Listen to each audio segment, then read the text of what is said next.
অভিষেক বন্দ্যোপাধ্যায় দিল্লি থেকে কলকাতায় ফিরে সরাসরি সিআইডি অফিসে হাজির হন। কলকাতা হাইকোর্টের নির্দেশ ছিল সন্ধ্যা ৬টার মধ্যে সিআইডি দপ্তর ভবানী ভবনে হাজির হতে হবে। অভিষেক নির্ধারিত সময়ের আগেই পৌঁছান। অভিযোগ কি?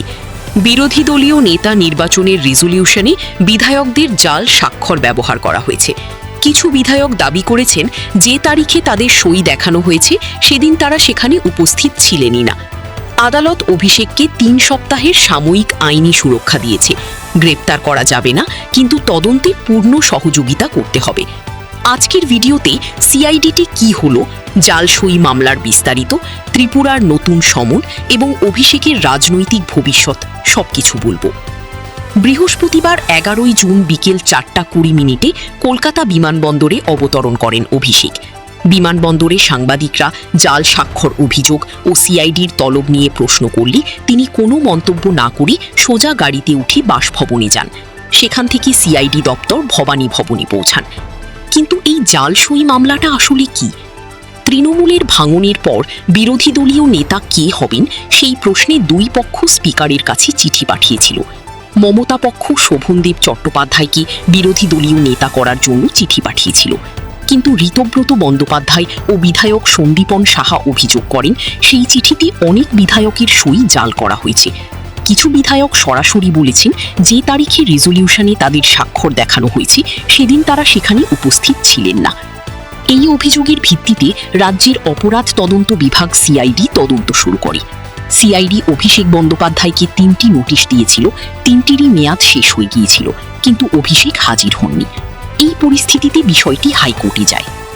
বৃহস্পতিবার কলকাতা হাইকোর্টে মামলার শুনানিতে আদালত একটি ভারসাম্যপূর্ণ সিদ্ধান্ত দিয়েছে।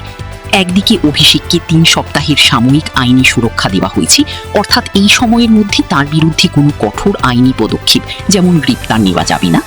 অন্যদিকে আদালত স্পষ্ট করে দিয়েছে তদন্তকারী সংস্থা প্রয়োজনীয় নথি জব্দ করতে পারবে, তাকে জিজ্ঞাসাবাদ করতে পারবে এবং তদন্তে পূর্ণ সহযোগিতা করার নির্দেশও দেওয়া হয়েছে। এই মামলা তৃণমূলের ভাঙনের সঙ্গে সরাসরি যুক্ত। ঋতব্রত ৬৪ বিধায়ক নিয়ে দাবি করছেন আমরাই তৃণমূল। মমতা পক্ষ শোভনদেবকে বিরোধী দলীয় নেতা করতে চেয়েছিল, কিন্তু স্পিকার সংখ্যাগরিষ্ঠতা যাচাই করে ঋতব্রতকে স্বীকৃতি দিয়েছেন। এখন মমতা পক্ষ হাইকোর্টে সেই স্বীকৃতি চ্যালেঞ্জ করেছে, আর সেই চ্যালেঞ্জের মূলে আছে জাল সই অভিযোগ, যেটি এখন সিআইডির তদন্তের বিষয়। যদি জাল সই প্রমাণ হয় তাহলে মমতা পক্ষের আইনি অবস্থান আরও দুর্বল হবে, কারণ তখন প্রমাণ হবে যে মমতা পক্ষের চিঠিতে বিধায়কদের সম্মতি ছাড়াই তাদের নামে সই করা হয়েছে, যা জালিয়াতি। আর যদি জাল সই প্রমাণ না হয় তাহলে ঋতব্রত পক্ষের দাবি দুর্বল হবে। এদিকে অভিষেকের বিপদ শুধু জাল সই মামলায় সীমাবদ্ধ নয়। ২০২১ সালে ত্রিপুরার খোয়াই জেলায় রাজনৈতিক কর্মসূচিকে কেন্দ্র করে দায়ের করা একটি মামলায় অভিষেক সহ কুণাল ঘোষ, দোলা সেন ও ব্রাত্য বসুর বিরুদ্ধে নতুন করে সমন জারি করেছে আদালত। সমন অভিষেকের কলকাতার বাসভবনে পাঠানো হয়েছে এবং নির্ধারিত তারিখে সশরীর হাজির হওয়ার নির্দেশ দেওয়া হয়েছে। অভিষেকের বিরুদ্ধে আরও মামলা রয়েছে। কয়লা পাচার মামলায় ইডি তদন্ত চলছে। অভিষেকের সম্পত্তিতে ভাঙনের নোটিশ দেওয়া হয়েছে। বিজেপি ৪৩টি সম্পত্তির তালিকা প্রকাশ করেছে।